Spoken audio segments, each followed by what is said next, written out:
오늘 신년주일인데 신년주일 때는 늘 새로운 본문으로 했는데 오늘은 이 본문이 딱 맞아요. 우리가 교동문 했을 때 교동문 읽을 때 오늘 본문이 나왔죠, 그죠? 그래서 하나님께서 딱 맞는 본문을 주셔서 새로운 말씀을 준비하지 않고 계속해서 이어지는 말씀을 준비하게 되었습니다. 여러분 혹시 피터팬 아세요? 피터팬 모르시는 분 계신가요? 이 피터팬은 영국의 소설가이자 극작가인 제임스 매튜 베리라는 사람이 1904년에 만든 그런 희극입니다. 원래 희극 제목은 피터팬, 자라지 않는 아이라는 제목입니다. 그 희극에 등장하는 주인공이 바로 피터팬이죠, 그죠? 근데 이 피터팬은 네버랜드라는 곳에서 영원히 어린 아이로 사는 그런 소년입니다. 자, 그런데 여러분, 사람이 태어나서 자라지 않고 영원히 소년으로 산다면 행복할까요? 어떻습니까, 여러분? 근데 제가 이 인터넷 사이트를 이렇게 검색하다 보니까 실제로 자라지 않는 병이 있다고 합니다. 매우 희귀병인데 어느 정도 자란 후에는 더 이상 자라지 않는 무성장증이라는 불치의 병을 앓는 그런 사람이 있다고 합니다. 이 병에 걸리면 20살이 되어도 7살 아이와 같은 정신세계에 머문다는 것입니다. 그런데 이 병에 걸린 사람은 그것도 모르고 마냥 행복하답니다. 본인은 행복하대요. 자라지 않는데 20살, 30살이 됐는데 그 정신세계가 7살이거든요. 그런데도 이 사람은 행복하답니다. 그리고 그 사람은 그렇게 아이로 살다가 아이로 죽는다고 합니다. 정신세계가 7살이니까 아무것도 할 수 없죠, 그죠? 그런데 그는 그것을 괴로워하지도 않고 아파하지도 않고 그렇게 사는 거죠. 그런데 여러분, 만일 여러분의 자녀 중에서 그런 자녀가 있다면 어떻게 하겠습니까? 여러분 자녀 중에서 그렇게 자라지 않는 무성장증에 걸린 자녀가 있다면 어떤 마음이 들까요? 여러분, 피터팬처럼 자라지 않으니까 잘 됐어, 행복해, 이렇게 받아들일 수 있겠습니까? 여러분, 어떻게 해서라도 그 병을 고치기 위해서 힘쓰겠죠, 그죠? 자신의 전 재산을 다 투자해서라도 그 아이의 병을 고쳐주고 싶을 것입니다. 그것이 부모의 마음이죠, 그죠? 이 무성장증은 부모를 죽이는 병입니다. 여러분, 어떤 부모라도 그 병을 고치기 위해서 심지어 자기 목숨을 내어놓아라 한다면은 내어놓을 거예요, 그죠? 자식을 위해서 그 병을 고칠 수 있다면은 그만큼 가슴이 아픈 그런 병이죠, 그죠? 자, 그런데 이 육체적인 이 무성장증은 매우 희귀한 희귀병이지만 영적인 무성장증이라는 병이 있어요. 우리 성도 중에서 이런 영적인 무성장증에 걸린 사람이 적지 않게 있습니다. 여러분, 우리 자녀 중에 혹시 이런 무성장증에 걸린 자녀가 한 명이라도 있다면 그것이 고통 중에 고통 아니겠습니까? 일생 살면서 얼마나 고통스럽겠습니까? 그런데 우리 하나님에게는 이런 자녀가 너무너무 많아요. 이게 문제죠, 그죠? 여러분, 우리는 내가 영적으로 자라지 않을 때 우리 하나님의 마음을 돌아봐야 돼요. 아, 내가 예수를 믿은 지 1년이 됐고 5년이 됐고 10년이 됐고 20년이 됐는데 여전히 아직도 어린아이 같은 신앙을 가지고 있다면 여러분, 우리는 영적인 무성장증에 걸린 것 아니겠습니까? 우리 하나님이 그런 우리를 보면서 얼마나 가슴 아파하겠습니까? 한번 역지사지로 한번 생각해 보면 그렇지 않겠습니까? 그래서 여러분, 우리는 이 영적인 무성장증을 이기기 위해서 노력해야 돼요. 우리 인간의 마음에는요, 계속해서 영적인 어린아이로 살고 싶은 마음이 있어요. 마음이 있습니다. 여러분, 어른들도 보면 요즘 피터팬 증후군이라는 병이 있죠, 그죠? 어른인데도 엄마 아빠한테 도움을 받아야 살아요. 캥거루처럼, 그 어미 캥거루의 주머니 속에 사는 어린 캥거루처럼 30살, 40살이 됐는데도 여전히 부모의 도움이 없으면 살 수 없는 그런 사람들을 피터팬 증후군 이렇게 말하죠, 그죠? 그런 사람이 참 많습니다. 여러분, 왜 그런가 하면 우리 인간 마음속에는 그렇게 아무것도 하지 않고 싶어하는 그런 게으름들, 이런 무성장증을 갈급하는 그런 마음들이 있기 때문이에요. 왜냐하면 사탄이 그런 마음을 불어넣어주는 거죠. 우리가 역할을 못하도록 사탄이 계속해서 우리에게 그런 마음을 불어넣어주는 것입니다. 그래서 여러분, 우리 마음속에도, 우리 성도들이지만 여전히 아직도 우리 마음속에 영적인 무성장증에 계속 머물고 싶어하는 마음이 있다는 거예요. 근데 그걸 이겨야 돼요. 이기지 못하면 끝까지 하나님을 알지 못하고, 예수 안에 있다고 말하는데 예수 안에 있는 것이 뭔지도 모르고, 믿음으로 산다고 말하지만 믿음으로 사는 것이 뭔지도 모르고, 한 번도 믿음으로 살아보지 못하고 죽는 거예요, 여러분. 근데 그런 사람이 너무너무 많아요. 자, 2024년 첫 주일입니다. 올해는 이런 영적인 무성장증을 이겨내고 하나님께서 기뻐하실 만한 성장을 이루는 여러분 되시기를 부탁드립니다. 매일 주시는 말씀을 먹어야 돼요. 먹어야 됩니다. 그리고 실천해야 돼요. 그러면 영적으로 성장하게 되어 있습니다. 그래서 여러분, 올해는 말씀 듣는 거로 그치면 안 돼요. 지금 우리가 성장하지 못하는 이유는 뭔가 하면, 말씀은 듣는데 그 말씀을 적용하지 않는 거예요. 실천하지 않는 거예요. 그러니까 자라나지 않는 거죠. 머릿속에는 가득 차 있어요. 머리는 이미 박사예요. 성경 박사예요. 그런데 실천하지 않으니까. 여러분, 올해는 실천을 통해서 영적인 무성장증을 이겨내고 영적인 성장을 이루어서 하나님을 참으로 기쁘게 해드리는 저와 여러분이 되기를 축원합니다. 자, 여러분 먼저 11절 보시기 바랍니다. 우리 11절 다 같이 했습니다. 시작. 모든 일을 그의 결정대로 일하시는 이의 계획을 따라 우리가 예정을 이루어 그 안에서 기업이 되었으니. 2024년 새해 맞아서 첫 번째 주시는 말씀이 11절입니다. 지금 하나님이 여러분들에게 이 말씀을 주고 싶어 하는 거예요. 여러분, 여기서 기업이 되었다는 말은 뭔가 하면 제비 뽑혔다, 개인적인 소유가 되었다, 상속자가 되었다, 이런 뜻입니다. 여러분, 그러므로 이 말씀은 우리 성도들은 하나님의 계획하심과 예정하심에 의해서 하나님의 개인적인 소유, 곧 하나님의 자녀가 되었다, 이런 말씀이에요. 여러분, 우리가 성도가 되는 것은 너무 많은 사람들 오해해요. 우리가 성도가 되면 하나님으로부터 우리가 기업을 받는다, 이렇게 생각하거든요. 하나님께서 나에게 기업을 주신다, 능력을 주시고 은혜를 주신다, 이렇게 생각하는데 오늘 본문은 그게 아니라는 거예요. 우리가 믿음을 갖고 하나님을 아버지로 모시게 됐다, 이 말은 뭔가 하면 하나님이 우리를 기업으로 삼았다는 거예요. 우리 자체가 하나님의 기업이라는 거예요. 여러분 자체가 하나님의 유산이에요.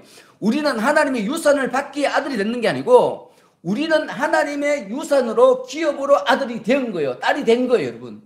여러분 자체가 이미 하나님의 기업이 된 거죠. 기업을 받으려고 이 성도가 된 게 아니라는 거예요. 너무 많은 사람들이 그렇게 생각해요. 여러분, 하나님께서 우리를 선택하신 것은 우리를 통해서 뭔가 일을 하시려고 우리를 선택한 게 아니라는 거예요. 하나님께서 우리를 선택하신 것은 선택하신 그 자체가 이미 목적이에요. 이해가십니까? 여러분, 우리가 자녀를 낳잖아요. 자녀를 낳아서 그 자녀를 통해서 내가 뭔가 잉여물을 이루려고, 나에게 뭔가 도움이 되려고 자녀를 낳습니까? 아니죠, 그죠? 제가 우리 아들 둘 낳았거든요. 아들을 낳은 이유는 아들 자체가 목적인 거죠. 아들 자체가 가장 중요한 거예요. 아들인 것 그 자체가 목적이고 그 모든 결과물이죠, 그죠? 그 이상 바라는 게 없죠. 부모들은, 바른 부모라면.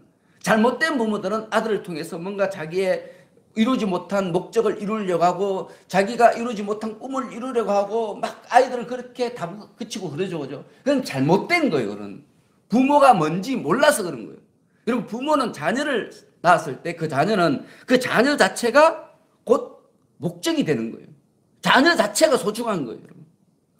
여러분, 많은 사람들이 나는 하나님의 종입니다, 이렇게 고백해요. 그리고 여러분, 나는 하나님의 일꾼입니다, 이렇게 고백합니다. 그런데 여러분, 우리가 명심해야 될 게 있다는 거예요. 오늘 본문이 우리에게 말씀하는 것은 우리가 하나님의 종이고 하나님의 일꾼이기 전에 우리는 누구예요? 하나님의 나라를 상속받을 하나님의 자녀라는 거예요. 우리 하나님의 자녀예요, 여러분. 하나님의 노예가 아닌 거예요. 하나님의 일꾼이 아닌 거예요. 원래 우리 신분은 뭐예요? 하나님의 자녀예요. 여러분 하나님의 아들이고 하나님의 딸인 거죠. 근데 너무 많은 사람들이 이걸 잊어버려요. 여러분 우리가 하나님의 영광을 위해서 어떤 일을 하는 거 참 귀해요.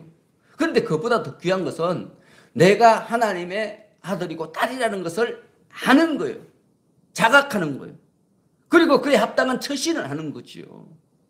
여러분 너무 많은 사람들이 교회를 위한다면서 하나님의 영광을 위한다면서 불법을 해요. 여러분 불법은 하나님의 자녀로서 해야 될 일입니까? 하지 말아야 될 일입니까? 결코 해서는 안 되는 일이잖아요.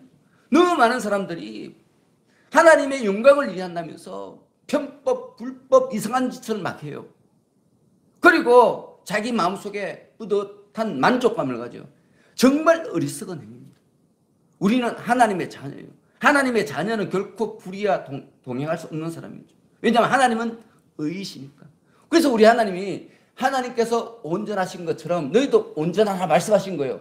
하나님께서 거룩하신 것처럼 너희도 거룩하라 말씀하신 거예요. 왜냐하면 우리가 하나님의 자녀니까. 여러분 우리가 하나님의 일꾼이라면 하나님이 온전한 것처럼 온전할 필요가 없어요. 여러분 하나님이 거룩한 것처럼 우리가 거룩할 필요가 없어요. 우리는 수단이니까. 그러니까 일꾼이니까. 여러분 이 주인이 박사예요. 그러면 이 종들이 다 박사여야 돼요? 아니죠. 그렇죠? 한번 생각해 보시기 바랍니다. 여러분들이 이 일꾼이 아니라는 거예요. 여러분 그걸 아셔야 돼요. 너무 많은 사람들이 자기가 하나님의 종이라고 생각해요. 하나님의 일꾼이라고 생각해요. 우리는 일꾼이기에는 뭐예요? 하나님의 자녀라는 거예요. 그래서 우리가 하나님과 똑같이 살아야 되는 거죠. 하나님 똑같이. 여러분 우리는 결코 사역 위주로 살아서는 안 돼요. 결과 위주로 살아서는 안 돼요. 그것은 아주 잘못된 생각입니다. 특히 우리 성도들이 교회에서 어떠한 경우에도 수단으로 사용돼서는 안 돼요. 여러분 성도는 이미 그 자체로 목적이에요. 여러분들은 여기 앉아있는 그 자체로 가장 귀한 거예요. 여러분. 오늘 예배 드리는 이 자체로 가장 귀한 거예요. 이 귀한 은혜를 받았기 때문에 우리가 교회에서 섬기기도 하고 또 봉사도 하고 헌신도 하고 하는 거죠. 여러분 이걸 잊으면 안 되는 거죠. 내가 주방에서 일한다고 나는 하나님의 노예고 뭐 하나님의 일꾼이고 이런 게 아니라는 거예요. 나는 하나님의 자녀지만 하나님의 교회를 위해 헌신한다. 예수님께서 하나님이시지만 이 땅에 태어나셔서 우리 인류를 위해서 시작하고 헌신하셨던 것처럼 나도 그렇게 산다는 거예요. 그런 자부심을 가져야 되는 거죠. 오늘 하나님께서 1월 첫째 주에 여러분들에게 그 말씀 하시는 거예요. 너희들은 종이 아니라는 거예요. 일꾼이 아니라는 거예요. 뭐라고요? 하나님의 자녀다. 여러분 하나님의 자녀라면 하나님의 자녀가 가장 하나님을 기쁘시게 해드리는 건 어떤 삶을 사는 거예요? 하나님을 본받는 건 아니겠습니까? 저도 우리 자녀들이 저를 본받으면 저는 행복해요. 이거 우리 하나님도 저를 위해서 어떤 일을 하는 게 아니고 우리 아들들이 나를 위해서 막 어떤 일을 하는 게 행복한 게 아니에요. 여러분 절대 그렇지 않습니다. 아이들이 나의 신앙을 본받아서 나보다 더 하나님을 잘 믿으면 저는 최고예요. 저는 소원이 없어요. 그게 제 소원입니다. 우리 아들들이 뭐 부자가 되고 뭐 박사가 되고 이게 제 소원이 아니고요. 우리 아들들이 저처럼 예수님을 잘 믿고 오히려 저보다 예수님을 더 잘 믿고 신실하고 거룩하게 살아가는 것. 이게 제 소원이죠. 그죠? 여러분도 그렇지 않습니까? 왜요? 아들이니까. 근데 만일 일꾼이라면 나 닮을 필요 하나도 없어요. 나를 위해서 일만 열심히 해주면 돼. 돈 많이 벌어주고요. 나에게 뭐 잘 섬기고 나를 잘 섬기고 그러면 최고죠. 그죠? 근데 너무 많은 사람들이 그렇게 생각합니다. 오늘 2024년에는 그런 생각을 불식시키고 여러분들이 누구예요? 하나님의 아들이고 하나님의 딸인 것을 기억하시기 바랍니다. 자, 그러면서 이 12절 말씀을 우리 12절 다 같이 읽습니다. 시작. 이는 우리가 그리스도 안에서 그의 영광의 찬송이 되게 하려 하심이라. 여러분 이 말씀은 하나님께서 우리들을 성도들을 기업으로 하나님께서 유대인들을 먼저 선택하셨어요. 그래서 유대인들이 먼저 복음을 받고 구원받도록 그렇게 하셨어요. 그래서 사도 바울이 앞에서 계속해서 거듭해서 우리라고 우리 유대인들이 먼저 구원을 받았다는 거예요. 그런데 그것이 결론이 아니에요. 지금부터 본론에 들어가는 거예요. 뭐예요? 우리가 구원받았는데 이 구원은 우리에게 머무는 것이 아니라는 거예요. 우리만 구원받은 게 아니라는 거예요. 그걸 말하고 싶은 거예요. 이방인 성도들이 유대인 성도들보다 열등한 게 아니라는 거예요. 뒤로 밀리는 것이 아니라는 거예요. 이방인이나 유대인이나 동일한 믿음으로 동일하게 구원을 받고 동일하게 하나님의 자녀가 된다는 것을 지금 말하고 있는, 역설하고 있는 거죠. 여러분, 사도 바울은 이런 사실에 대해서 그의 서신서마다 다 기록되어 있어요. 서신서마다 이 사실을 굉장히 강조하며 기록하고 있는데 그중에서 특히 로마서에 굉장히 강조하고 거듭해서 말씀하고 있어요. 여러분, 사도 바울이 뭐라고 말하는가 하면 이방인들은 구제불능의 죄인이다. 구제불능의 죄인이다. 우상을 다 섬기니, 그 당시에는 우상을 안 섬기는 사람이 없고요. 바람 안 피는 남자가 없었어요. 여자들도 다 바람 피웠어요. 이 기본이 기본 중에 기본이에요. 아무 남자 아무 여자하고 서로 막 성관계하고요. 그런 짓을 막 많이 했어요. 그게 뭔가 하면 우상을 섬기는 종교가 그런 풍습이 있었기 때문에 그런 거예요. 그래서 구제불능의 죄인이에요. 하나님 보실 때는. 그런데 이 유대인만 구제불능이 아니라 바울이 뭐라고 말하는가 하면 유대인들도 이방인들과 똑같은 구제불능의 죄인이라는 거예요. 아브라함을 통해서 복음을 줬는데도 하나님을 계속 떠나고 배신하고 또 정죄받고 배신하고 정죄받고 결국에 멸망당했잖아요. 이 유대인들도 똑같은 구제불능의 죄인이라는 거예요. 그런데 왜 유대인들이 구원받았느냐? 그들이 잘나서 구원받은 게 아니라는 거예요. 하나님의 일방적인 은혜라는 거예요. 은혜. 근데 이 은혜가 유대인들에게만 주어진 것이 아니라 누구에게도 주어졌다고요? 이방인들에게도 주어졌다는 거예요. 여러분, 지금 여러분 예수 잘 믿고 있잖아요. 그죠? 혹시 여러분들 오해하시면 안 돼요. 하나님이 나를 사랑하셔서 나를 구원하셨구나. 그렇게 생각하는 건 너무 귀하지만 나만 사랑하셔서 이렇게 생각하면 돼요.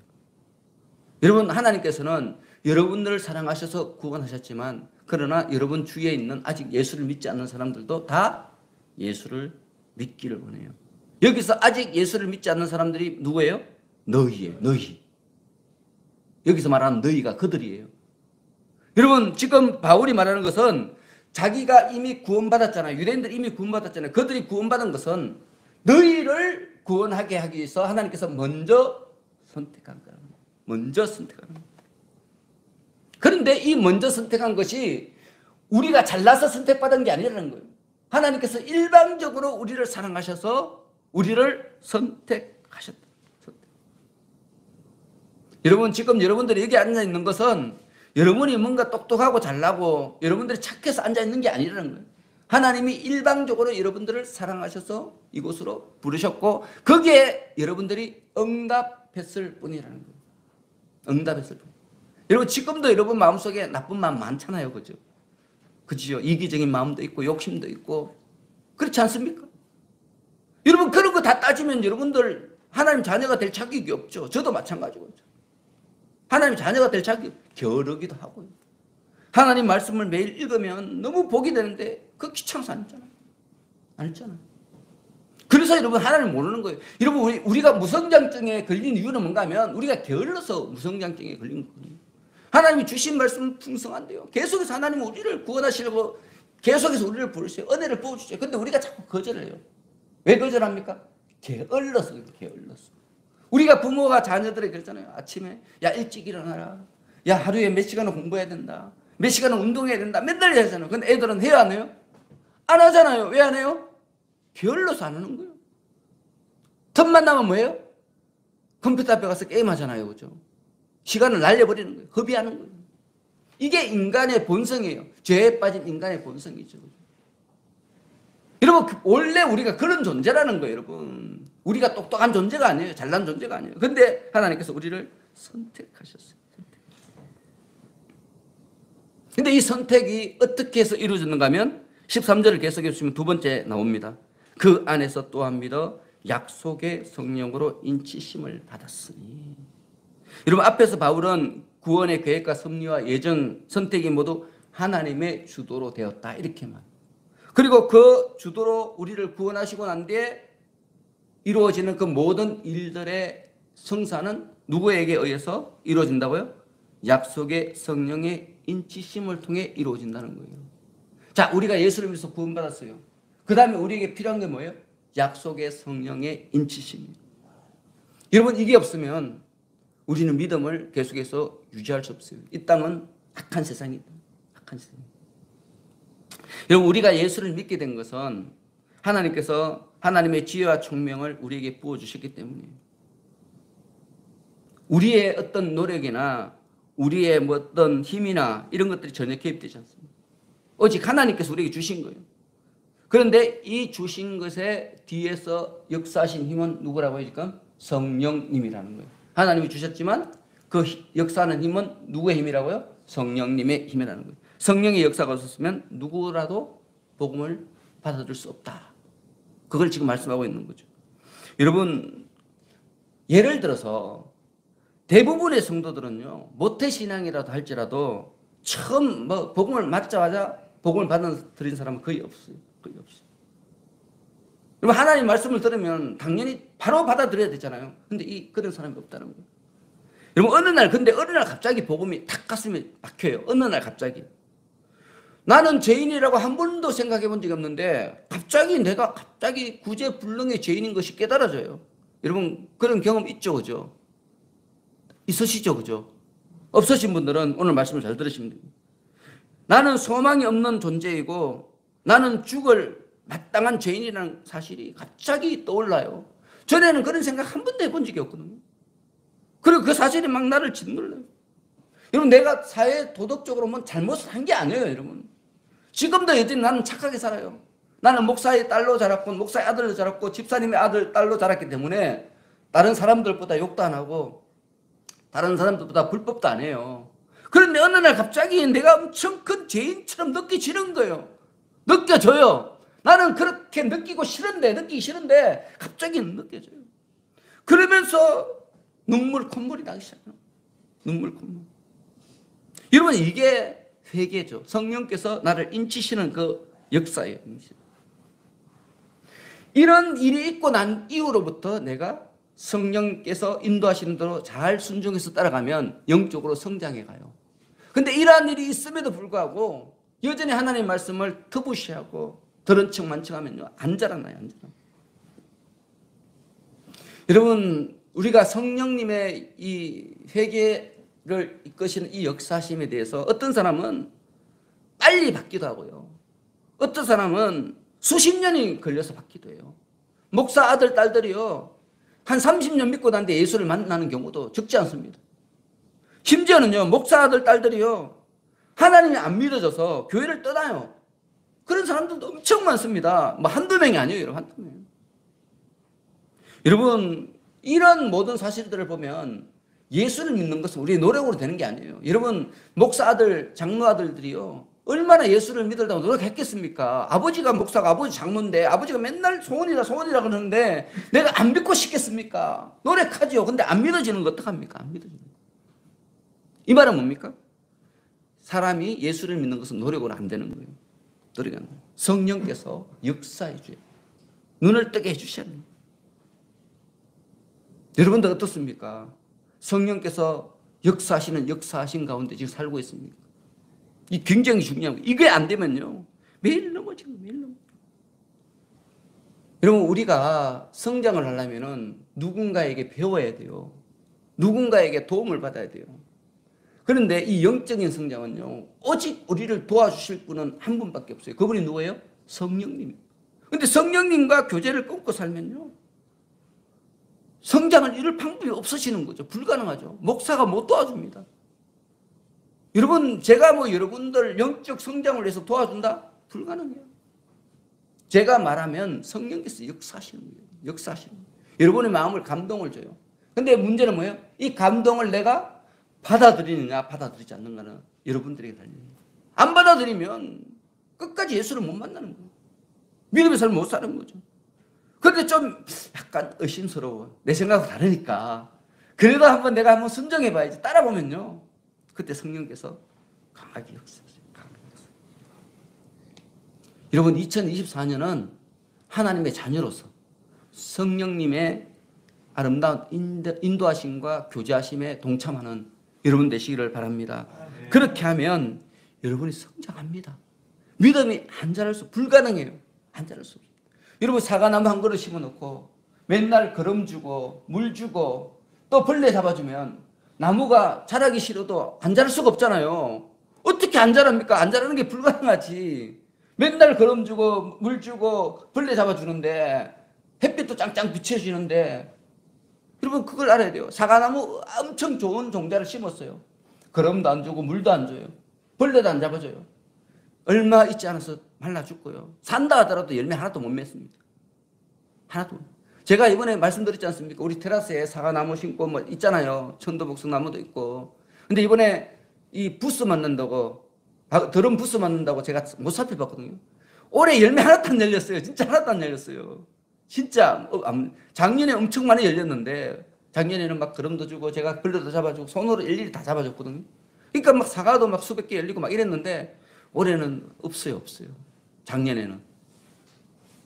그래서 2024년은 제가 참 잘 갖고 오려고 그래요. 그래서 우리 성도님들에게 사과도 하나씩 드리고, 물론 미니 사과입니다.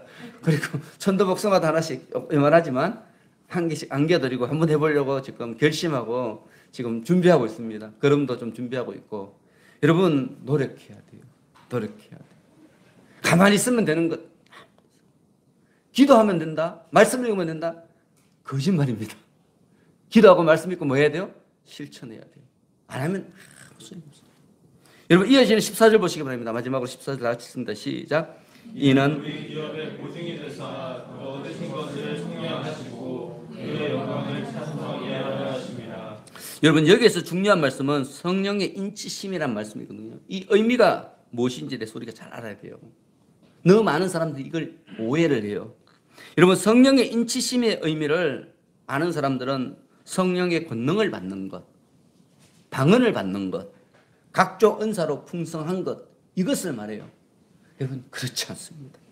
너무 많은 사람들 그걸 이야기하는데 물론 그런 것들도 하나님께서 주시는 소중한 것들이에요. 근데 부차적인 거예요. 부차적인 거.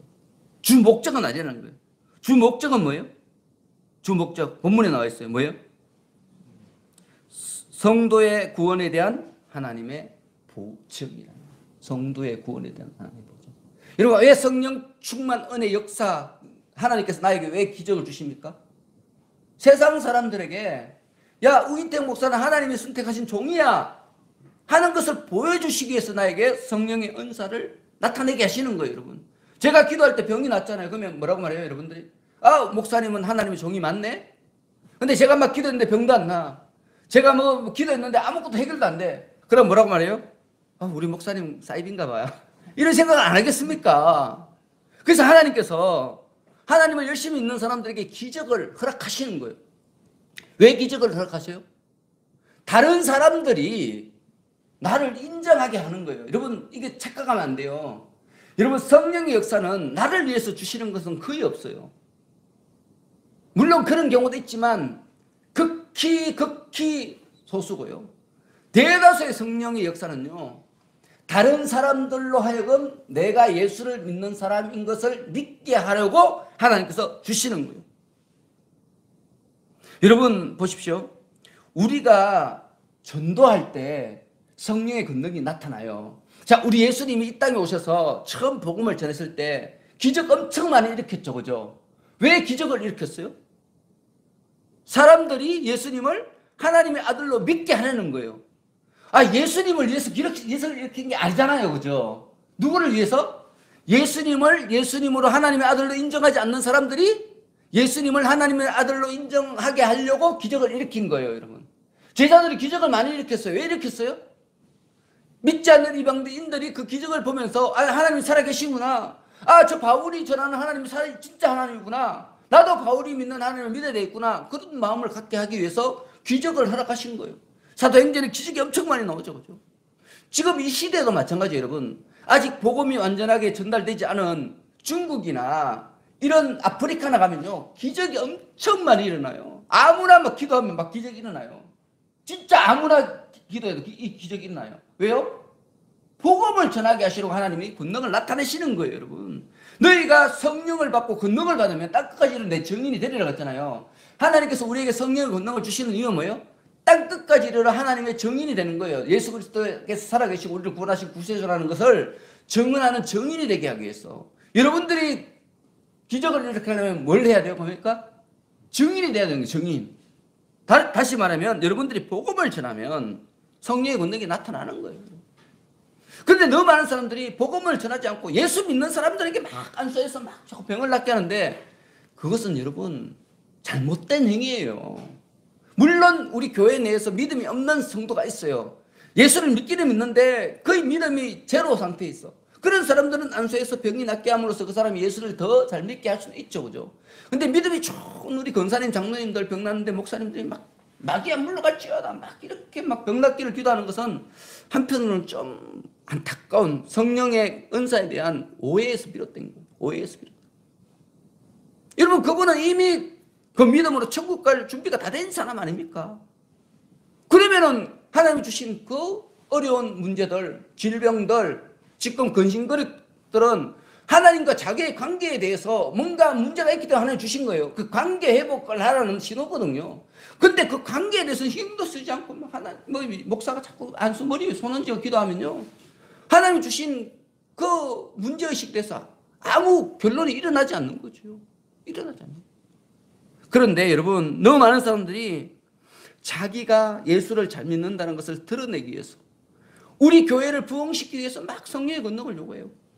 굉장히 위험한 거예요. 성령의 권능은 오직 내가 진짜 하나님을 믿는 사람임을 믿지 않는 사람에게 나타낼 때, 보여줄 때 그때 나타나는 거예요. 성령의 권능을 여러분들 소유하려면 어떻게 돼요? 뭐 하면 돼요? 복음 전하면 돼요. 너무 간단해요. 너무 간단해요. 한번 해보세요. 진짜 안 되는지. 안 되면 성경의 이 약속이 거짓말인 거죠. 그죠? 정말 내가 진정으로 한 영혼을 사랑하는 마음으로 그를 위해서 간절히 기도하면 하나님께서 역사하신다. 말기 암이라 할지라도 병이 안 낫더라도요, 그 사람이 예수를 영접하는 역사가 나타나요. 신기한 역사가 나타나는 거죠. 아무도 예측하지 못한 결과가 일어나는 거예요. 여러분 성령의 권능은 바로 우리에게 그렇게 주신 거예요. 여러분 2024년 첫 번째 주일에 하나님께서 여러분들에게 지금 말씀합니다. 너희에게 성령의 인치심이 있느냐? 너희에게 영혼 구원의 간절한 소망이 있느냐? 그러하다면 2024년은 그만큼 여러분들이 원하고 바라는 것들이 다 이루어지는 삶을 살 것이다. 그런데 여전히 2023년까지 지금까지 살아온 것처럼 가족들은, 친구들은, 형제들은 예수를 믿든 말든 상관없고 나만 구원받으면 좋다, 나만 은혜만, 나만 잘 살면 좋다 이렇게 생각한다면 여러분 우리는 하나님을 우상으로 격화시키는 우상이에요. 하나님. 우리 하나님은 우리를 사랑하시고 우리를 잠을 참으시고 그리고 우리뿐만 아니라 옆에 있는 모든 사람을 자녀 삼으시려고 하셔요. 이 마음을 갖는 것이 성도예요. 자녀예요. 자녀는 아버지의 마음을 알잖아요. 진짜 자녀는요. 그죠? 그래서 여러분들이 이러한 하나님을 마음을 아는 여러분 되시기를 축원합니다. 그를 통해서 2024년은 정말 영적인 무성장증을 벗어버리고 하나님께서 칭찬하시는, 기뻐하시는, 자랑하시는 여러분 되시기를 축원합니다. 기도하겠습니다. 하나님 아버지, 하나님께서 저희를 성도로 삼으신 것은 하나님께서 우리의 기업이 되시겠다는 것이 아니라 우리가 하나님의 기업이 되는 것임을 오늘 분명히 알게 되었습니다. 하나님의 기업된 자로서, 하나님의 자녀된 자로서 하나님께 영광과 찬송을 올려드리는 삶을 살기를 원합니다. 성령의 인치심으로 함께하여 주옵소서. 시험에 넘어지지 않도록 붙들어 주시고 함께하시고 오직 복음의 일꾼으로서 삶을 사는, 그래야 하늘의 모든 신령한 복을 선포하고 누리는 저희가 되게 하여 주옵소서. 예수 그리스도 이름으로 기도합나이다. 아멘.